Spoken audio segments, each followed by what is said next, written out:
Sa isang liblib na baryo sa gilid ng kabundukan, nakatira si Mang Isoy, isang magsasakang butot balat. Halos wala ng lakas sa kaniyang pang-araw-araw na pagbubungkal ng lupa. Laging tuyo ang kaniyang palayan, at kung may animan, kulang na kulang para sa kaniyang pamilya. Kapag natutuyo ang palay at nauubos ang bigas, wala siyang ibang mapagkukunan kundi ang pangungutang sa kaniyang mga kamag-anak at kapitbahay. Si Isoy na naman palaging walang-wala, puro utang pero hindi marunong magbayad. Bulong ng mga pinsan at tiyo niya tuwing makikitang humihingi siya ng sako ng bigas. Laging nakayuko si Mang Isoy sa hiya, dala ang sisidlan ng bayong na walang laman. Hindi niya gustong mangutang, ngunit wala siyang ibang magagawa para maitawid ang gutom ng kaniyang asawa at 2 anak. Ang kaniyang misis na si Aling Marta ay madalas ding mapaiyak kapag nakikita ang mga bata na nagtitiis ng lugaw o kamote na walang asin. Paumanhin, Kuya Berto, kahit isang salop lang, makabayad din ako kapag may ani. Wika ni Isoy isang gabi nang dumalaw siya sa bahay ng nakatatandang kapatid. Ngunit ang kapatid niya ay napailing lamang sabay kindat sa kaniyang asawa. Wala kang aasahan kay Isoy, ni sariling palay hindi maparami. Paano pa makakabayad? Bulong ni Berto. Dumadagundong sa dibdib ni Isoy ang sakit ng pangmamaliit. Ngunit sa halip na sumagot, pinili niyang umalis ng tahimik, dala ang bigat ng mundo sa kaniyang balikat. Kinabukasan, sa kaniyang pagbubungkal ng tuyong lupa, naupo siya saglit sa lilim ng isang punong mangga. Doon niya ibinuhos ang kaniyang hinaing. Diyos ko, hanggang kailan ba kami magtitiis? Kung hindi kamatayan, gutom naman ang kakalabanin namin. Sa di kalayuan, may narinig siyang maliliit na hagikik, parang tinig ng batang naglalaro. Nilingon niya ngunit wala siyang makita. Hanggang sa mapansin niya ang isang maliit na nilalang na puting balbas, nakapulang sombrero at may dalang baston. Isang duwende. Magandang araw, Mang Isoy. Bati nito sa tinig na kakaiba. Mataas ngunit malinaw. Napaatras si Isoy, halos mabitawan ang kaniyang araro. Si sino ka? Pautal niyang tanong. Ako si Luntian, bantay ng lupaing ito. Matagal ka nang nagbubungkal dito ngunit palaging bigo. Nakita ko ang iyong pagtitiyaga at ang sakit na iyong dinadala. Kaya't nais kitang tulungan. Nagulat si Isoy at halos hindi makapaniwala sa kaniyang naririnig. Tulungan? Paanong paraan? Ngumiti ang duwende at itinaas ang maliit nitong kamay. Mula sa kaniyang palad ay lumitaw ang 3 butil ng gintong palay na kumikislap sa liwanag ng araw. Ito ang palay na hindi matutuyo, hindi mabubulok. Itanim mo at tutubo itong higit pa sa iyong inaasahan. Ngunit tandaan, Isoy, ang kayamanang ito ay para sa kabutihan. Huwag mong gagamitin para lamang patunayan sa iba na ikaw ay higit sa kanila. Nanginginig ang kamay ni Isoy habang tinatanggap ang gintong palay. Naluha siya at halos lumuhod sa harap ng duwende. Maraming salamat po. Hindi ko po ito sasayangin. Ngunit bago pa siya makapagsalita ng iba pang pasasalamat, nawala ang duwende na parang bula. Naiwan lamang sa palad niya ang mga gintong butil na tila naglalagablab sa liwanag. Sa unang pagkakataon matapos ang mahabang panahon, napangiti si Mang Isoy.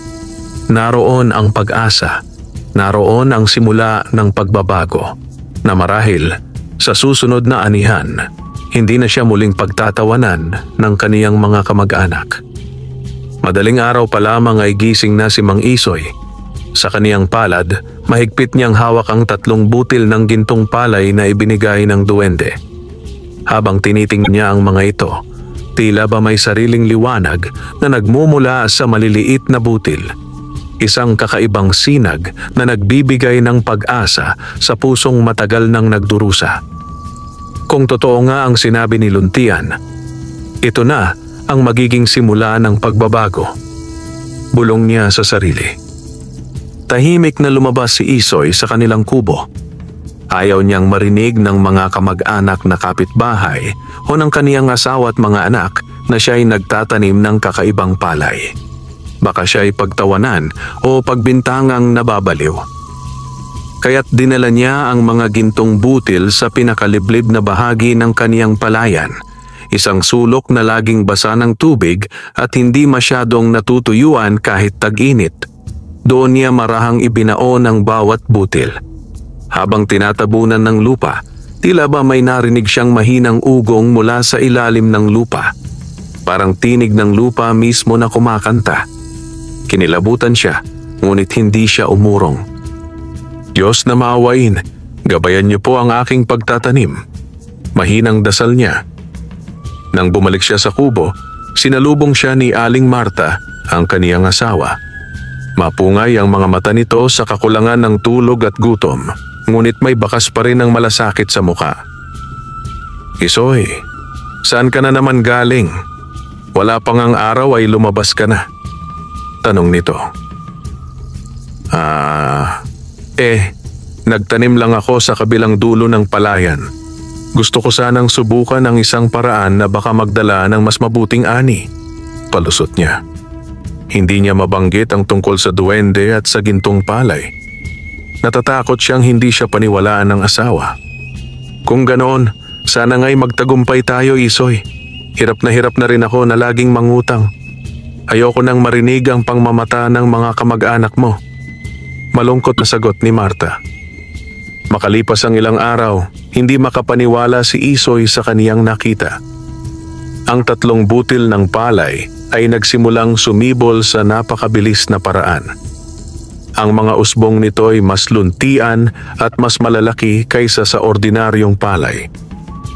Sa loob lamang ng 1 linggo, ang 3 punla ay tila naging isang maliit na kumpol ng halamang puno ng buhay. Lumuhod si Isoy at hinaplos ang mga dahon. Salamat, luntian. Totoo nga ang iyong pangako. Ngunit sa kabila ng tuwa, naroon din ang kaba. Paano kung makita ito ng iba? Paano kung malaman ng kaniyang mga kamag-anak? Habang lumilipas ang mga araw, napansin ng mga kapitbahay na tila masigla si Isoy. Hindi na siya madalas nakaupo at nakatunganga at palaging may ngiti sa kaniyang labi. Anong ikinangiti ni Isoy? Wala namang ani, wala namang pera. Bulong ng isang tiya. Baka may bagong nautangan na naman, sagot ng pinsan. Habang patuloy ang kanilang panlilibak, si Isoy naman ay abala sa kaniyang lihim. Ang pagbabantay sa gintong palay na unti-unting lumalaki na parang may mahiwagang lakas. Isang gabi na naginip si Isoy. Sa kaniyang panaginip, muli niyang nakita si Luntian, ang duwende. Isoy, wika ng duwende. Darating ang panahon na mamumulaklak at mamumunga ang gintong palay. Huwag kang matakot. Huwag mo ring ipagkakalat sa lahat. Sa tamang panahon, ang biyayang ito ay magbubukas ng pinto para sa kabutihan ng iyong pamilya at ng buong baryo. Ngunit tandaan mo, kapag pumasok ang kasakiman, mawawala ang lahat. Pagkagising ni Isoy, pawis na pawis siya. Ngunit sa kaniyang puso, dama niya ang kakaibang lakas ng pag-asa. At sa unang pagkakataon, buong sigla niyang tinawag ang kaniyang asawa at mga anak. Marta, mga anak, manalig kayo. Hindi na tayo magugutom. May pag-asa na. Ngunit hindi pa niya kayang sabihin ang buong katotohanan. Madaling araw pa lamang, gising na si Mang Isoy. Hindi na siya tulad ng dati na hirap bumangon, matamlay at walang gana. Ngayon ay may bago ng sigla sa kaniyang katawan. Parang may bagong layunin ang bawat araw. Sa kaniyang mga mata ay kumikislap ang pag-asa. Isang bagay na matagal nang naglaho dahil sa gutom at kahirapan. Pagdating niya sa sulok ng palayan kung saan itinanim ang 3 gintong butil, halos hindi siya makapaniwala sa kaniyang nasaksihan. Ang 3 punla ay halos kasing taas na ng kaniyang dibdib. Ang mga dahon ay kulay berde na mala esmeralda, kumikislap sa sikat ng araw na para bang may sariling liwanag. Ang tangkay ay matibay at makintab, tila pinanday ng ginto. Hinaplos niya ang isa sa mga dahon at ramdam niyang mainit-init ang katas nito, parang may dumadaloy na buhay sa mismong halaman. Hindi ito ordinaryong palay, isa itong milagro. Diyos ko, bulong ni Isoy, kung makita ito ng iba, baka hindi sila maniwala. Baka agawin pa nila. Kaya't mas lalo niyang itinago ang bahaging iyon ng palayan. Ginawa niya ng bakod na yari sa kawayan at tuyong damo upang hindi madaling makita. Kahit ang kaniyang asawa at mga anak ay hindi pa niya pinapakita ang gintong palay. Alam niyang oras na lumabas ang sikreto, tiyak na uusigin siya ng kaniyang mga kamag-anak at ng buong baryo. Habang lumilipas ang mga araw, napansin ni Isoy ang kakaibang pagbabago sa sarili. Hindi na siya madaling mapagod sa pagbubungkal ng lupa. Ang kaniyang katawan na dati payat at lampa ay unti-unting lumalakas. Kahit ang kaniyang mga palad na dating puno ng sugat at kalyo ay tila mas tumitibay. Sa tuwing lumalapit siya sa gintong palay, nakakaramdam siya ng kapayapaan. Waribay inaalis nito ang lahat ng bigat sa kaniyang dibdib. Ang dating magulong isipan ay napapalitan ng malinaw na pangarap. Ang magkaroon ng sapat na ani upang hindi na muling mangutang. Samantala, hindi nakaligtas sa mapanuring mata ng baryo ang kakaibang sigla ni Isoy. Napansin mo ba? Parang iba ang aura ni Isoy ngayon? Tanong ng isang kapitbahay habang naglalaba sa ilog. Oo nga. Aba, baka may natuklasan na yan na sekreto. Baka naman may naagaw na yaman ng iba, sagot ng isa pa. Maging ang mga kamag-anak niya ay nagtataka. Si Berto, ang kanyang kapatid na palaging nagmamaliit sa kanya, ay nagsimulang magtanong-tanong. Bakit kaya parang gumanda ang tindig ng palayan ni Isoy? Laging tuyot naman yun dati, bulong ni Berto sa kanyang asawa. Ngunit kahit anong pilit nila, hindi nila makita ang bahagi ng palayang tinatabunan ng bakod at damo. Isang gabi, habang mahimbing ang tulog ng kanyang pamilya, napagpasyahan ni Isoy na silipin ang gintong palay. Nang dumating siya sa lugar, halos matulala siya sa kaniyang nakita. Ang 3 tangkay ng palay ay naglabas ng maliliit na bulaklak na kumikislap sa dilim. Ang mga bulaklak ay tila bituin na nakababa sa lupa. Habang sumasayaw ang hangin, kumakalat ang bango nito. Matamis, nakalalasing at nagbibigay ng lakas. Biglang narinig niya ang tinig ng duwende, bagamat wala siyang nakitang anyo. Isoy, sabi ng tinig, ang gintong palay ay lumalaki ayon sa iyong puso. Kung ito'y pinatatakbo ng kasipagan at kabutihan, lalo itong uunlad. Ngunit kung papasukin ng kasakiman, mawawala ang biyaya. Tumango si Isoy, bagamat walang kasama. Pangako, Luntian, hindi ko sasayangin ang kaloob mo. Kinabukasan, nagsimula siyang mag-uwi ng mga bungang kahoy at gulay mula sa kaniyang palayan. Kahit hindi pa ani, tila mas marami at mas sariwa ang mga tumutubong halaman sa paligid ng gintong palay. Nagtaka si Marta. Isoy, bakit biglang gumanda ang ani natin sa gulay? Dati halos wala tayong pitasin. Siguro, sinuswerte lang tayo ngayon, Marta. Ngiti ni Isoy, pilit na inilihim ang totoo. Ngunit sa puso niya, alam niyang ito'y simula ng isang malaking pagbabago. Sa bawat araw na lumilipas, mas lalo siyang napapalapit sa mahiwagang palay. At sa bawat paglaki nito, lumalaki rin ang pag-asa na darating ang panahon. Hindi na siya tatawaging Isoy na laging nangungutang, kundi Isoy na pinagpala. Lumipas ang ilang linggo mula nang itanim ni Mang Isoy ang 3 gintong butil. Sa panahong iyon, lalo pang lumago ang mga halamang palay. Higit na mataas, higit na luntian, at higit na matibay kaysa alinmang palay sa buong baryo. Ang 30 punla ay ngayoy tila isang malapad na kumpol na halos bumalot sa sulok ng palayan. At gaya ng sinabi ng duwende, namulaklak na ito ng may kakaibang kinang. Ang bawat bulaklak ay parang kristal na lumulutang at sa gabi nagbubuga ng liwanag na parang mga alitap-tap na nagtitipon-tipon sa iisang tangkay. Ngunit hindi lahat ay nanatiling bulag sa kakaibang pagbabago. Si Berto, ang kapatid ni Isoy, ay lalo pang nakaramdam ng inggit. Mula sa kaniyang bintana, nakikita niyang mas masigla ang kilos ng kapatid. Nakakabili na si Isoy ng asin, kaunting tuyo, at minsan pa'y kaunting karne para sa pamilya. Imposible. Wala naman yan laging pera. Saan siya kumukuha? Wika ni Berto sa kaniyang asawa. Baka may tinatagong yaman. O baka naman may kalokohan si Isoy. Hindi ako naniniwala na biglang giginhawa ang buhay ng isang tulad niya, sagot ng asawa. Kaya't nagpasya si Berto na usisain ang ginagawa ng kapatid. Isang hapon, nang papunta si Isoy sa palayan, palihim siyang sinundan ni Berto. Dumaan siya sa madawag na bahagi ng baryo upang hindi makita. Nakita niyang dumiretso si Isoy sa isang sulok ng palayan na may bakod na gawa sa kawayan at damo. Dahan-dahang tinanggal ni Isoy ang ilang bahagi ng takip at pumasok sa loob. Bakit niya tinatago ang bahaging yan? Bulong ni Berto. Dahil sa labis na kuryosidad, lumapit siya ng hindi namamalayan.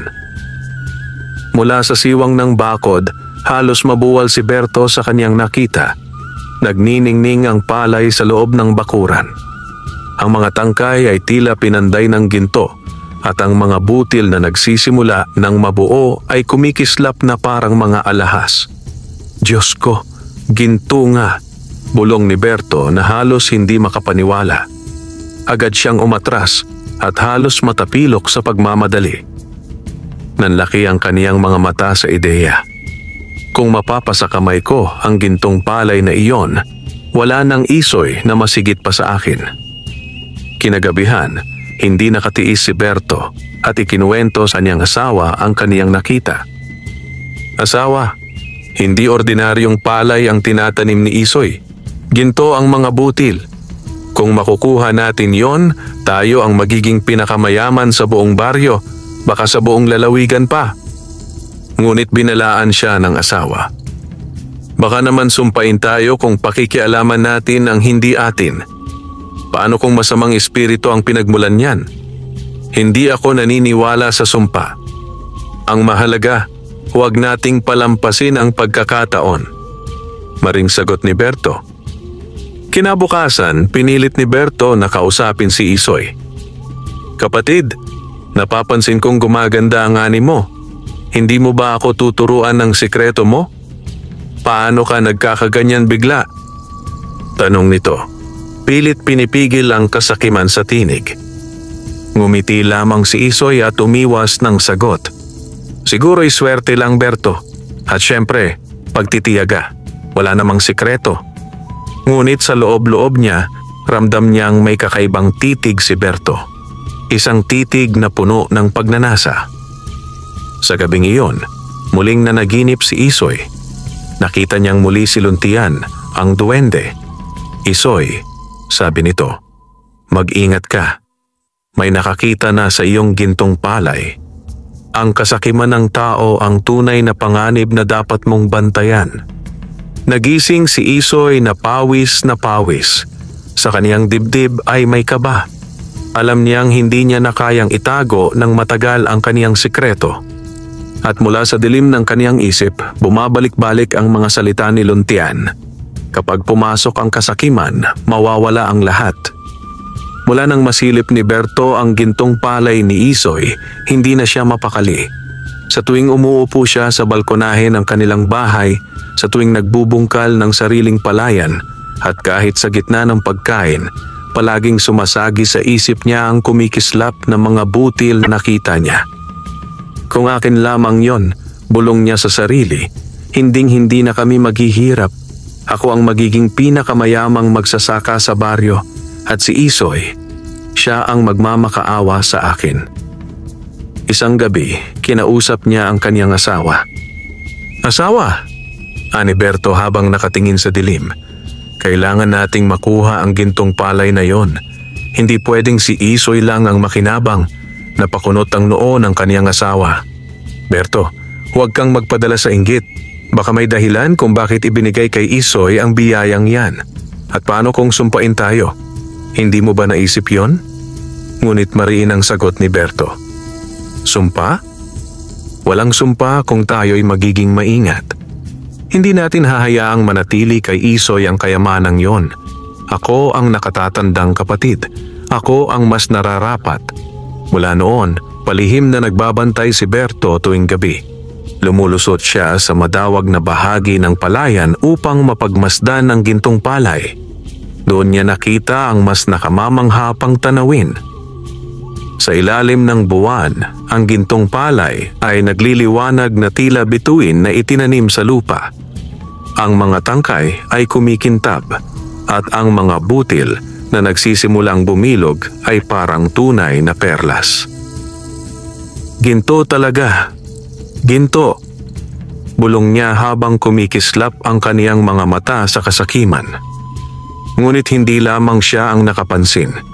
May ilang bata sa baryo ang nagsimulang maglaro malapit sa palayan ni Isoy at napansin ang bahaging may bakod. Anong meron kaya doon? Bakit parang may ilaw sa gabi? Tanong ng isa. Nabalitaan iyon ng ilang matatanda at nagsimulang kumalat ang bulong-bulungan. May tinatago si Isoy, baka may anting-anting o baka may kayamanang inilibing.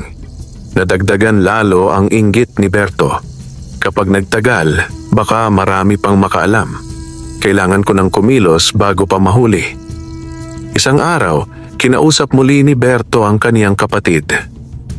Isoy, huwag ka nang maglihim sa akin. Alam kong may itinatanim ka na hindi pangkaraniwan. Bakit hindi mo ako bigyan ng bahagi? Kapatid mo naman ako. Napabuntong hininga si Isoy. Berto, kung ano man ang meron ako, hindi ito para ipagyabang o para pagkakitaan agad. Biyaya ito na kailangang alagaan. Huwag kang mag-alala, darating ang araw na makikinabang din ang buong baryo. Ngunit imbes na maantig, lalong nagngit-ngit si Berto. Puro ka pangako, Isoy. Baka iniimbak mo lang yan para ikaw lang makinabang. Tumalikod si Isoy, pilit na pinapakalma ang sarili.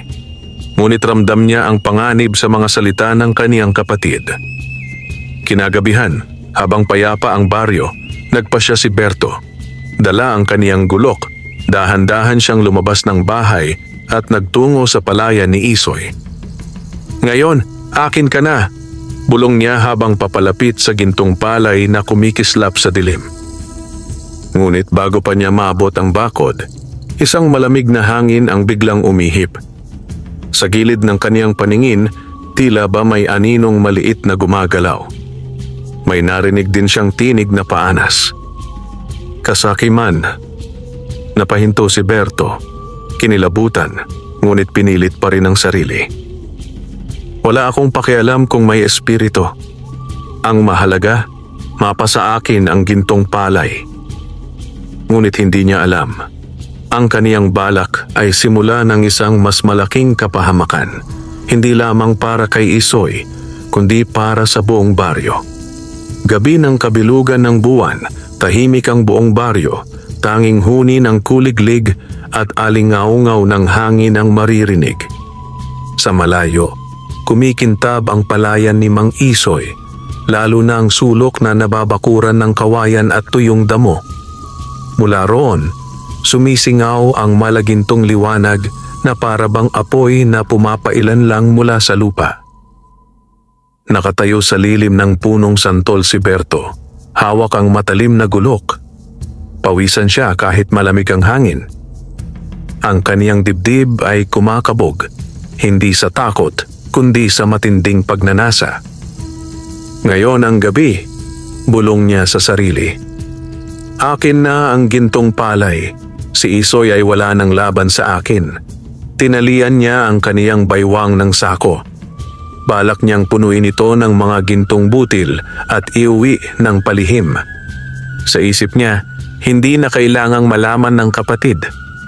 At kung sakali mang mapansin ni Isoy ang pagkawala ng gintong palay, huli na ang lahat. Dahan-dahan siyang lumapit sa bakod. Ang kawayan ay matibay, ngunit hindi sapat upang pigilan ng isang taong determinado. Gamit ang gulok, kinayod niya ang ilang bahagi upang makalusot. Nang makapasok siya, bumungad agad ang tanawin ng gintong palay. Lalong kumislap ang mga butil sa ilalim ng buwan. Ang mga tangkay ay tila nagsasayaw sa ihip ng hangin at bawat galaw ay may kaluskos na parabang musika ng kalikasan. Napangisi si Berto.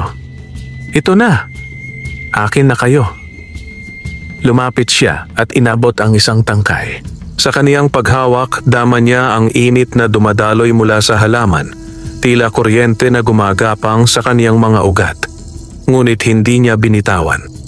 Sa halip, mas hinigpitan niya ang kapit at sinubukang putulin gamit ang gulok. Ngunit sa mismong sandaling bumagsak ang gulok, isang nakakabulag na liwanag ang kumalat. Napasigaw si Berto at nabitawan ang hawak. Ang gulok ay tila natunaw sa kaniyang mga palad at sa lupa'y naiwan ang isang bakal na nangingitim. "Anong?" sigaw niya habang nanginginig. Mula sa gitna ng gintong palay, lumitaw ang maliit na figura. Isang nilalang na may pulang sombrero, mahaba ang balbas at may bitbit na baston. Si Luntian, ang duwende.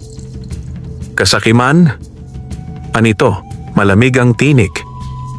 Hindi iyo ang palay na ito. Hindi ka karapat-dapat." Nanlaki ang mga mata ni Berto, ngunit imbes na umatras, lalo pa siyang nagngit-ngit. "Isang duwende lang pala ang bantay. Akala mo ba matatakot ako?" Sinugod niya ang nilalang, ngunit sa bawat hakbang ay parang biglang bumibigat ang kaniyang katawan. Parang may libo-libong bato na nakapatong sa kaniyang mga paa. "Berto," wika ni Luntian, "huwag mong hayaan ang kasakiman ang maghari sa iyong puso. Kapag pinilit mo, hindi lamang ikaw, kundi buong baryo ang malalagay sa kapahamakan." Ngunit tinawanan lamang siya ni Berto. "Mga banta lang yan. Ang kayamanan ay para sa malalakas, hindi para sa mga duwag na tulad ni Isoy." Muli niyang inabot ang gintong palay, kahit halos madurog ang kaniyang katawan sa bigat na dumadaloy sa kaniya. Ngunit bago niya tuluyang mahipo ang gintong butil, biglang umuga ang lupa. Niyanig ng malakas na lindol ang palibot ng palayan. Ang mga palay sa paligid ay nagsipagbagsakan, ngunit ang gintong palay ay lalo pang nagningning. Napahandusay si Berto sa lupa, nanginginig at pawisan. Hindi niya maigalaw ang kaniyang mga paa. Sa takot, bigla siyang napasigaw. "Patawad! Patawad!" Ngunit wala nang sumagot. Maging si Luntian ay naglaho na parang bula. Naiwan lamang si Berto sa madilim na palayan, walang lakas at nanginginig sa hilakbot. Kinabukasan, bumalik siya sa kanilang bahay na halos gapang na sa pagod. Hindi niya masabi sa asawa ang nangyari.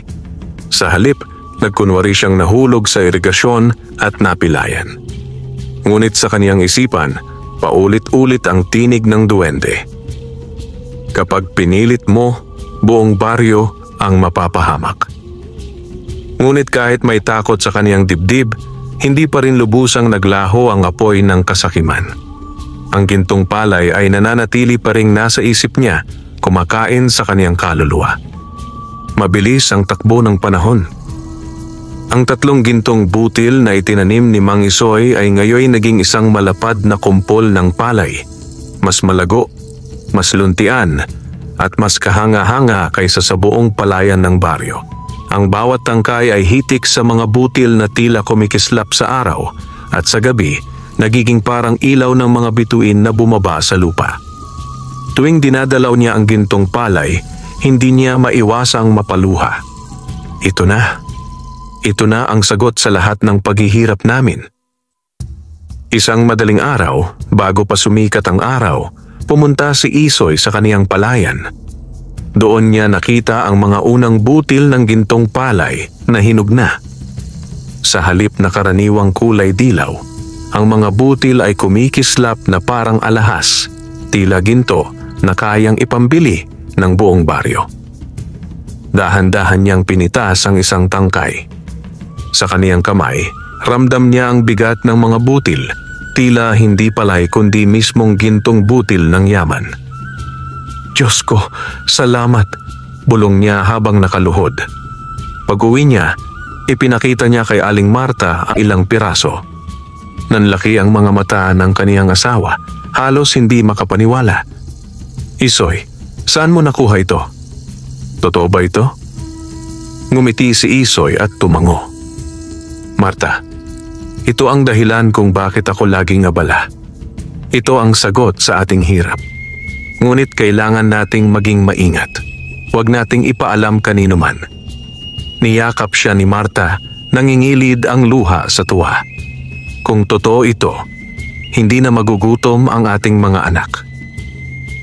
Sa unang pagkakataon, matapos ang matagal na panahon, nakapagluto si Marta ng kanin na tunay, hindi lugaw na malabnaw. Inihain niya ito kasama ng kaunting isda. Habang kumakain ang mga bata, masigla ang kanilang mga ngiti at puno ng tawanan ang kanilang maliit na kubo. Pa, ang sarap, paano po nangyari to? Tanong ng panganay na anak. Anak, huwag na kayong mag-alala. Babalik na ang sigla ng ating pamilya. Sagot ni Isoy, pilit na itinatago ang luha ng kagalakan. Ngunit hindi nagtagal, napansin ng mga kapitbahay ang pagbabago. Bakit parang may pambili na ng bigas si Isoy? Tanong ng isang tiya habang nagbibilang ng sariling ani. Dati, laging nakikitawid. Ngayon abay parang nakaluluwag na. Dagdag ng isa. At mabilis na kumalat ang bulong-bulungan. Baka raw may natagpuan si Isoy na kayamanang nakabaon o kaya na may tinatagong anting-anting na nagbunga ng kasaganaan. Samantala, si Berto, na minsang nagtangkang agawin ng gintong palay, ay hindi mapalagay. Tuwing gabi, muling bumabalik sa kaniyang isip ang liwanag ng gintong butil. Kahit naranasan na niya ang poot ng duwende, hindi pa rin lubusang namamatay ang apoy ng kasakiman sa kaniyang puso. Kung kay Isoy lamang, mauubos lang ang biyaya yon. Ako ang mas marunong gumamit ng kayamanan. Wika niya sa sarili. Nagsimula siyang muling magplano, mas maingat, mas tusok. Isang gabi na naginip muli si Isoy. Sa kaniyang panaginip, muling nagpakita si Luntian, ang duwende. Isoy, wika nito, ang unang bunga ng gintong palay ay simula pa lamang. Huwag mong hayaang mabahiran ng kasakiman ang iyong pamilya at ang iyong baryo. Kung nais mong manatili ang biyaya, gamitin mo ito para sa kabutihan, hindi para sa pagyayabang o pagpapayaman lamang.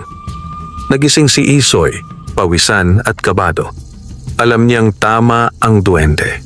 Ngunit paano niya maitatago pa ito kung unti-unti nang napapansin ng lahat? Kinabukasan, nagpasya siya. Dinala niya ang kaunting ani ng gintong palay at lihim na ipinagpalit sa pamilihan. Nakabili siya ng dagdag na pagkain at kaunting damit para sa kaniyang pamilya. Ngunit imbes na itago lahat, naglaan din siya ng kaunting tulong sa isang kapitbahay na may batang may sakit. Hetong kaunting bigas, sabi niya, iniabot ang sisidlan. Hindi ko man laging nagagawa, nais kong makatulong. Nagulat ang kapitbahay. Isoy, ikaw ang nagbigay? Ngumiti lang siya. Sa kaniyang puso, dama niyang iyon ang tamang simula. Ang biyaya ay dapat ibahagi. Ngunit sa bawat mabuting hakbang na ginagawa niya, may matang lihim na nagmamasid. Ang kaniyang kapatid na si Berto, na hindi titigil hanggat hindi napapasakamay ang gintong palay. Mabilis na kumalat sa buong baryo ang balita tungkol kay Mang Isoy. Ang dating pulubi at laging nangungutang, ngayoy tila nakakaangat na may pambili ng damit, may laman ng hapagkainan, at may kakayahang tumulong sa kapwa. Hindi ito maipaliwanag ng karamihan, kaya't ang kanilang mga bulong ay naging mga paratang. Baka may natagpo ang kayamanan si Isoy, wika ng isang matandang kapitbahay. Hindi kaya nakipagkasundo sa mga engkanto o mangkukulam? Dagdag ng isa. Hindi bale, basta't bigla na lang umunlad. May lihim yan. At sa bawat bulong, mas lalo lamang silang nagiging palaisipan kung ano nga ba ang tinatago ni Isoy. Sa lahat ng nakaririnig ng mga bulong-bulungan, si Berto ang pinakabahala. Hindi na niya matanggap na siya, ang nakatatandang kapatid, ay naiwan sa kahirapan habang si Isoy ay tila dinadaluyan ng biyaya. Ako ang dapat na pinagpala, hindi siya. Wika niya sa sarili habang nanlilisik ang mga mata. Kaya't isang gabi, nagpasya siyang ipakilala ang kaniyang natuklasan sa ilan pang kamag-anak. Nakita ko mismo, marinyang wika sa kaniyang mga pinsan. May gintong palay na itinatanim si Isoy. Hindi ito palay na ordinaryo, mga butil na kumikislap na parang alahas. Kung hindi natin kikilos, siya lamang ang makikinabang. Nagulat ang mga pinsan, ngunit halata sa kanilang mga muka ang pagkasabik. Kung totoo ang sinasabi mo, kailangan nating makita, sagot ng isa. Kinabukasan, habang abala si Isoy sa ibang bahagi ng palayan, lihim na nagtungo si Berto kasama ang dalawa pang kamag-anak sa sulok na nababakuran ng kawayan. Pinilit nilang silipin ang loob at hindi sila makapaniwala sa kanilang nakita.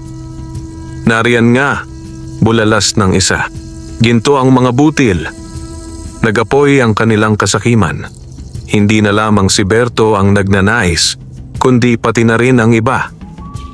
Ngunit sa mismong sandaling iyon, may isang matandang babae na dumaan malapit sa kanilang kinaroroonan. Narinig niya ang usapan at nakita ang kakaibang liwanag mula sa loob ng bakod. At gaya ng inaasahan, mabilis itong kumalat sa baryo. Kinagabihan, halos lahat ng taga-baryo ay nagtipon sa harap ng kubo ni Isoy. May mga mukhang puno ng pagtataka, mayroon ding puno ng galit at inggit. "Isoy!" sigaw ng isang lalaki. "Totoo bang may gintong palay ka? Huwag ka nang maglihim. Kung ano man yang yaman na yan, dapat ay para sa lahat, hindi lang para sa iyo." Sigaw ng isa pa. "At kung galing sa masamang espiritu, dapat ay sunugin." Dagdag ng matandang babae. Nagulat si Isoy at halos hindi makapagsalita. Hawak niya ang kamay ni Marta at ang mga anak nila ay takot na nagtatago sa likod. Napabuntong hininga si Isoy at humakbang sa gitna ng mga tao. "Mga kababaryo, totoo ang sinasabi ninyo. May palay akong itinanim na kakaiba, ngunit hindi ito akin. Ito ay biyaya na ibinigay ng isang nilalang bilang sagot sa ating kahirapan. Hindi ko ito itinago upang kayo'y linlangin. Nais ko lamang na tiyakin na hindi mauuwi sa kasakiman ang biyayang ito." Ngunit imbes na maantig, lalo lamang nag-alsa ang ilan. "Mga kwentong duwende? Kalokohan. Kung totoo ang sinasabi mo, ipakita mo sa amin ngayon din. Kung ayaw mong ibahagi, ibig sabihin ay sakim ka rin." Sa gitna ng kaguluhan, biglang may malamig na hangin na dumampi. Nagsimulang magningning ang paligid ng palayan at mula roon ay lumitaw si Luntian, ang duwende, dala ang kaniyang pulang sombrero at baston. Tahimik ang lahat, walang makapaniwala sa kanilang nakikita. "Mga tao," wika ni Luntian, malinaw at malakas ang tinig. "Ang gintong palay ay hindi kay Isoy. Hindi rin ito para sa sino man lamang. Ito ay pagsubok ng inyong mga puso. Kung kasakiman ang manaig, mawawala ito. Ngunit kung kabutihan, pag-unlad ang inyong makakamtan." Namilog ang mga mata ng lahat, lalo na ni Berto. Sa halip na matakot, lalong nagningas ang kaniyang pagnanasa. At doon nagsimula ang mas malaking kaguluhan. Hindi na lamang lihim ang gintong palay. Ito'y tuluyan ng nabunyag sa lahat. At ang bawat tao sa baryo, mabuti man o masama, ay may kani-kanyang hangarin dito. Mula nang lumitaw si Luntian sa harap ng mga taga-baryo, hindi na muling nanumbalik ang dating katahimikan. Ang gintong palay ni Mang Isoy ay naging sentro ng usapan, hindi lamang sa kanilang lugar kundi maging sa mga karatig na sityo. Sa bawat kanto, sa bawat umpukan, iisa ang paksa, ang mahiwagang palay na nagbibigay ng kayamanan. Nahati ang baryo sa dalawang panig. Ang una, yaong mga naniniwala na dapat ipamahagi ang biyaya sa lahat, sapagkat kung sa iisang pamilya lamang mapupunta, magiging kawalan ng katarungan. Ang ikalawa, yaong mga naniniwala na ang palay ay isang sumpa, isang tukso ng mga engkanto na maaaring magdala ng kapahamakan. Kung totoo ngang ginto yan, dapat ay hati-hati tayo. Sigaw ng isang lalaki sa gitna ng pagtitipon. Hindi ba ninyo naisip? Ang mga engkanto ay hindi nagbibigay ng libre. Baka may kapalit kontra ng isang matandang babae na kilalang albularyo ng baryo. At sa gitna ng alitan, naroon si Isoy, nakayuko, walang masabi. Samantala, si Berto ay naging leader ng mga naniniwala na dapat ipamahagi ang gintong palay. Hindi dahil sa malasakit, kundi dahil sa sarili niyang kasakiman. Mga kababaryo, wika niya nakatayo sa harap ng karamihan. Hindi natin pwedeng hayaang si Isoy lang ang makinabang. Kung totoo ngang para sa kabutihan, bakit siya lamang ang nagtatago? Kung tunay na may malasakit siya, ibabahagi niya ito sa atin. Maraming sumang-ayon. Hindi batid na nasa likod ng mga salita ni Berto ang matinding pagnanasa na siya mismo ang makakakuha ng lahat. Ngunit hindi na nahimik si Isoy. Humakbang siya pasulong kahit nanginginig ang tuhod. Mga kababaryo, wika niya, hindi ko kailanman hinangad na itago ito upang ako lamang ang makinabang. Ngunit sinabi mismo ng duwende, ang biyayang ito ay pagsubok. Kapag pinilit natin, mawawala ang lahat. Hindi ba't mas mainam na hintayin ang tamang panahon kaysa itaya ang ating buhay sa kasakiman? Ngunit imbes na humupa ang galit ng ilan, lalo pang nag-ingay ang karamihan. Puro kwento lang ng engkanto. Baka siya mismo ang may lihim na kasunduan sa duwende. Bakit pa tayo makikinig sa isang dating pulubi at nangungutang lang? Ang mga salitang iyon ay parang mga punyal na tumatarak sa puso ni Isoy. Ngunit pinilit niyang manatiling matatag. Hindi nagtagal, nagkaroon ng tulakan at sigawan sa gitna ng baryo.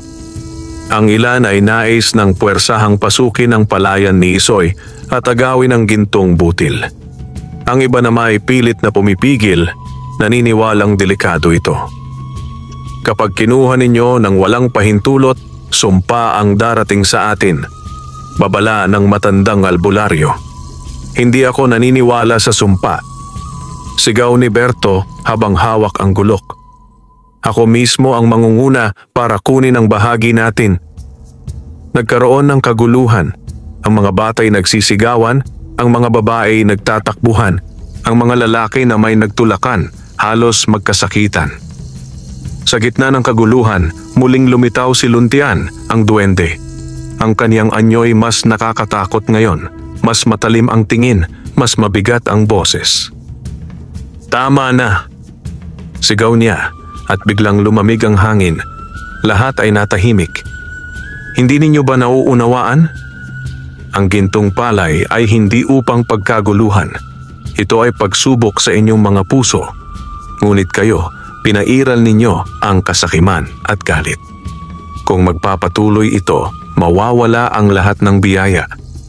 Napatigil ang karamihan, ngunit hindi si Berto. Humakbang siya palapit, nakataas ang gulok. Kung tunay ngang ikaw ang bantay ng palay, bakit hindi mo ibigay sa amin? Kung hindi sumpa, dapat ay maging kayamanan ito ng lahat.